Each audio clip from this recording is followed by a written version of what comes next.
So hi guys, listen, the kids are at school and I'm super psyched because when they're at school, I get to do stuff that I can't do when they're here, like sit on my dining room table. Why I want to do that, don't quite know, but I think it's something every mom should do when the kids aren't home, is do things you tell them not to do. So this here, I was explaining in another video of how I have instructions put in my kids' book bags, pretty much to tell people that don't really know their whole history what's going on. I just wanted to show you guys majors without showing too much.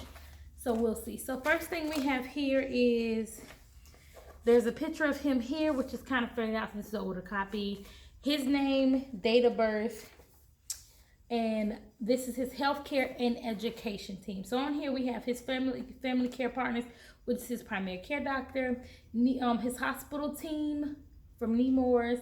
He has a ophthalmologist, two neurologists, a orthopedic doctor, a pulmonary doctor, and a otolaryngologist. I said that right this time. And he has otolaryngologist. And then at UF Multi-Specialty Clinic, he has 3 spastic doctors on his team that pretty much do a little bit of it all.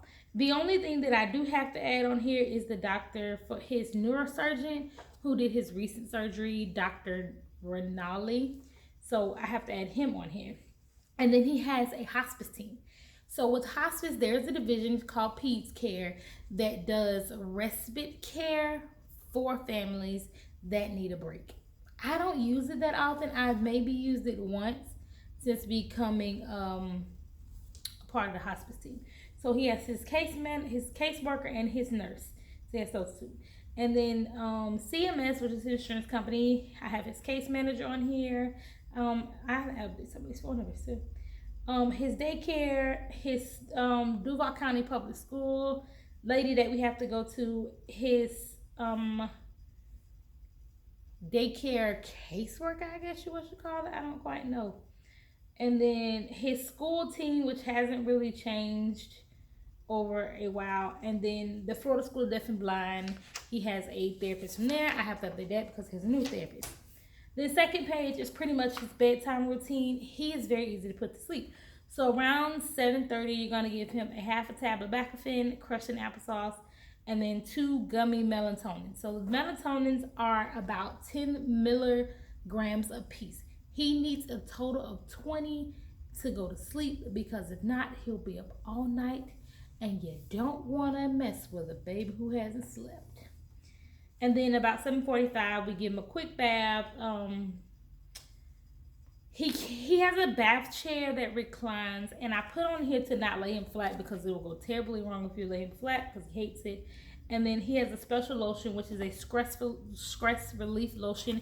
It's Bath and Body Works. Listen to me closely. With your kids, common colds, allergies, sinuses, all that stuff, eucalyptus essential oils with vapor Vicks rub feels amazing, and it opened up so many pores on kids. I have gotten the most relief from just using those 2 mixed together on my kids. So, but he uses it every night because it helps put him to sleep. And I put on here, don't put on socks, because he doesn't like socks on, and plus he sweats like, I don't really know what you call it, but he sweats really bad. And then after that, after medicine and bath, then he eats, because he eats and then he falls asleep while he's eating. So I put on here to let him try to eat as much as possible by himself, because he can do a lot. It's just more of what you're feeding him. He likes a cup. He used to like a cup of milk. He actually doesn't like milk anymore, so we've X'd that out of his meal plan. So he doesn't use the milk. He just gets water or juice. And it's pretty much let him fall asleep on his own. Move him to his bed after he's been asleep for about 20 minutes. Make sure his head is sitting up when in bed, and close the bedroom door halfway. So if he wakes up and he sees that door closed all the way, he's going to flip out. If he wakes up and he sees half of the door closed halfway, he'll stay in the room by himself quietly. So sometimes he wakes up at night. If you just go sit by the bed, most of the time he'll fall back to sleep. If he doesn't Patting him on the back while laying on his stomach does help sometimes, not all times. So this is another major thing, which is here. Let me see, can you guys see it without me showing his medical information? Let's see a little closer. So here, see that's gonna, I don't think it's gonna zoom in, I don't know. Here's his hospital of choice, which is Baptist phone number. And then down here, I have his health insurance information, and there's his member ID. And then this is his in case of emergency. So me, dad, both grandmas, and then my best friend, which also knows his medical history like the back of her hand.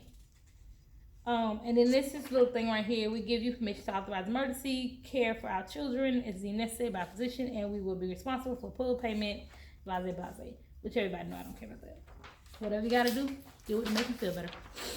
And then just some important numbers in case anybody knows. This is how you know this needs to be updated. You see that address? Oh, can't say that no more. So it's this 911 fire department. Our old address needs to be changed. The nearest intersection to our old house, which also needs to be changed. The gas company, we used to have gas. We don't have gas now. Electric, water, whatever. And then this bottom part is very important. You see the bottom part. I don't know if you guys can see this paper. So it says feeding awareness, fever procedure, and seizure precautions. So Major cannot eat whole meats. That has been updated. He can eat whole chicken, beef, crunches, but not like steak or anything like that. And it's pretty much there's a blender in the kitchen to braise meat. Be careful what foods with long noodles and green. He does not always chew his food. He likes to swallow a lot of things whole. I don't know why, but he does. So gotta watch out for that. And then fever. If he gets a fever over 100 degrees Fahrenheit, give him Tylenol as directed and 1 clonazepam tablet as prescribed. Monitor and record temperature every hour. If fever remains high, a seizure can occur. And then we're going to seizure precaution. If Major begins to have a seizure, lay him on his left side and time the seizure. If it lasts longer than 5 minutes, give 1 vial of diazepam rectal gel. If it continues longer than 5 minutes after administering the initial dose, call 911 and send him to Baptist Hospital. And then this is a list of his medical conditions. This also needs to be added to. Can't say updated, so added to. So he has febrile seizures with status epilepticus, meaning they last for a long time. Abnormal MRI. He's a hemiparesis, which I don't quite know how they got the diagnosis, but I guess because he has limitations with his ability to use his arms and legs, that's what they call it. He has microcephalus, meaning he has a smaller head than a child his age. He's developmentally delayed. He had enlarged adenoids and tonsils, but they removed them. He's a static quadriplegic cerebral palsy. He used to have obstructive sleep apnea, but with the removal of tonsils and adenoids, he doesn't have anymore. He does still have a stridor from now and then. Snoring is still a thing. Laryngomalacia. So that pretty much is a lazy windpipe. Is the best way to describe that. Mild persistent asthma without complications, which they say he doesn't have asthma, but he has asthma symptoms. It's spasticity and cerebral palsy. So that's that from them. So this little 4-page thing, this is a copy of the one in this thing. It travels with him when he goes places.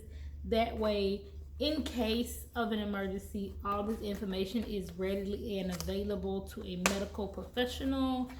And I do that because it's easier to just pull it out of his book bag and then trying to search for years of medical records, and I just have it all here. That makes life easy.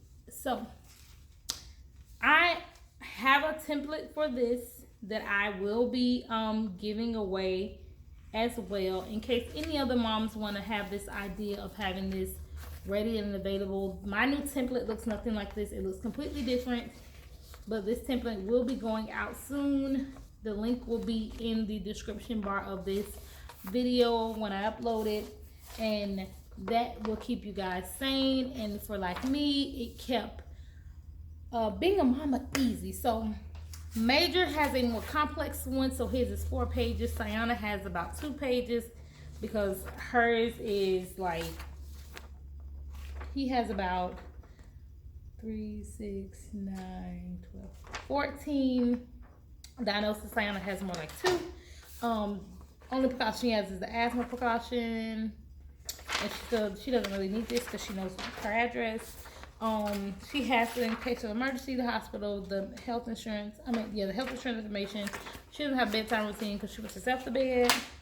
And then her medical list is so much shorter. This with her healthcare team and education, and so that's so much shorter. So hers is about 2 pages. Mason's is 1 page long because it's literally about 2 doctors, 1 diagnosis, and just that's about it for his. So, I like to keep things simple and easy and make caring for my kids very easy for me, and that is the ways I do it. So if you guys have any questions or comments, or would like the description bar, would like the link, and you guys can't get it from the description bar because it's not down there yet, please let me know. So you guys have a good day, and I will see you guys later. Bye.